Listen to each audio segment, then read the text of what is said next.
आज लोणी या ठिकाणी आमचे गौतम भंतेजी आणि आज ही एक प्रशस्त असं इथे एक बाबासाहेबांचं विचारांचं एक रोपटं ज्यांनी आज भंतेजींनी 1980पासून अहोरात्र मेहनत करून समाजाला एकत्रित करून या ठिकाणी इथे बाबासाहेबांचा एक जबरदस्त असा एक विचार इथे होईल अशा पद्धतीचं आमचं स्वप्न आहे। आणि काल मी पहिल्यांदा महापालिका प्रशासनाचं इथे धिक्कार करतो आहे की कारण महानगरपालिका म्हणजे काय इथे काय म्हणजे कुठली झोपडपट्टी तोडायला आले नाही, तर इथे कुठलं म्हणजे अनधिकृत काय आहे तर ते तोडण्यासाठी ते आले नाही, परंतु त्यांना इथनं रस्ता काढायचा आहे। तो रस्ता काढण्यासाठी आमचे धम्म बांधव वंथेजी त्यांनी विचारलं किंवा त्यांना सांगितलं, विचारविनिमय करून इथनं जो रस्ता काढण्याचा जो प्रयत्न त्यांनी जो केलेला आहे, रस्ता जो काढलेला आहे, रस्त्याच्या व्यतिरिक्त इथे झाडं तोडली।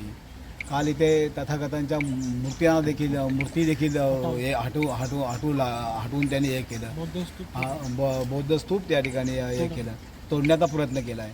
तर ह्या अशा गोष्टी प्रशासनाला शोभत नाही, कारण एखाद्या धम्म बांधवा म्हणजे धम्माचा हे करणं हे त्यांच्या याला शोभत नाही। आणि रिपब्लिकन पक्ष सत्तेमध्ये आहे आणि आम्हाला बाबासाहेबांनी अधिकार दिला आहे की जर का अन्यायाविरुद्ध लढायचं जर असेल, आम्ही लढणारी माणसं आहोत, तर हे आम्ही ते आंदोलन इथे करू। इथे आंदोलन पण असं करणार की महानगरपालिकेवर मोर्चे काढणार, MMRDवर मोर्चा काढणार, कारण इथे आम्हाला न्याय पाहिजे। मला वाटतं 2005ला मी नगरसेवक होतो, त्यावेळेला हा प्रश्न म्हणजे भेडसावत होता सगळ्यांना, भंतेजींना आणि सगळ्यांना भेडसावत होता। तर ह्याच्याने मी आमरण उपोषण केलं, इथे जवळजवळ 13 दिवस उपोषण केलं। माननीय राष्ट्रीय अध्यक्ष रामदासजी आठवले साहेबांच्या हस्ते ते उपोषण सोडलं। आठवले साहेबांनी सांगितलं, अरे प्रल्हाद उपोषण वगैरे करून ह्या गोष्टी होणार नाही। साहेब म्हटलं, एक प्रल्हाद मेला तर म्हटलं 100 पैदा होतील म्हटलं, परंतु हे जे आज बाबासाहेबांचे विचार आज आमच्या भंतींच्या माध्यमातून आयोगाने देखील सांगितलं, मागासवर्ग आयोगाने देखील चांगलं आम्हाला हे दिलं, सहकार्य केलं की बाबा हे सगळे विषय पत्रकावर उतरवला पाहिजे, यायला पाहिजे, ते विषय यायला पाहिजे पत्रकावर। आणि तशा पद्धतीने त्यांनी भंतेजींनी आणि त्यांच्या सहकार्याने मागील काही दिवसापूर्वी आयुक्तांची देखील भेट घेतली। आयुक्तांनी देखील त्यांना दिलासा दिला की सगळ्या गोष्टी बाबासाहेबांच्या याच्याने तथागतांच्या माध्यमातून आपण ह्या गोष्टी करू। या गोष्टींसाठी बाबा काही ते म्हणजे जी वास्तू उभी राहील त्या वास्तूला तथागतांचं नाव देऊ, बाबासाहेबांचं नाव देऊ। आताच मी भंतेजींच्या याच्यातून ऐकलं की बाबा अशा पद्धतीचं भंतेने यांनी आपल्या आयुक्तांनी सांगितलं। मग हे कशासाठी, हे कोणी तुम्हाला अधिकार दिले, ते कोण तुम्हाला पाठवलं इथे?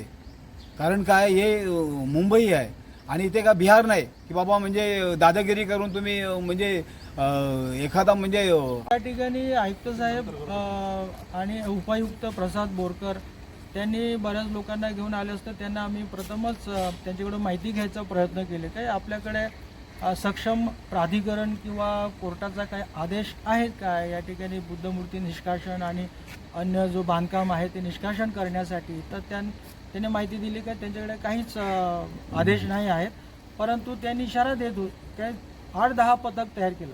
तर त्यांनी आम्हाला या ठिकाणी बातचीतमध्ये गुंतवून इशारा द्यायचा, इकडे एका JCBला, इकडे बुलडोझरला हे तोडा ते तोडा, अशा पद्धतीने त्यांनी पूर्ण दहशतीखाली वातावरण तयार करून आणि दडपशाहीने, हुकुमशाहीने आमच्या या ठिकाणी सर्व धार्मिक तथागतांची मूर्ती आणि झाडांचे उल्लेख नसतानाही झाडं या ठिकाणी काहीच सध्या त्यासाठी परिणाम होत नसतानाही JCB बुलडोझर लावून 42 झाडंही तोडून टाकली।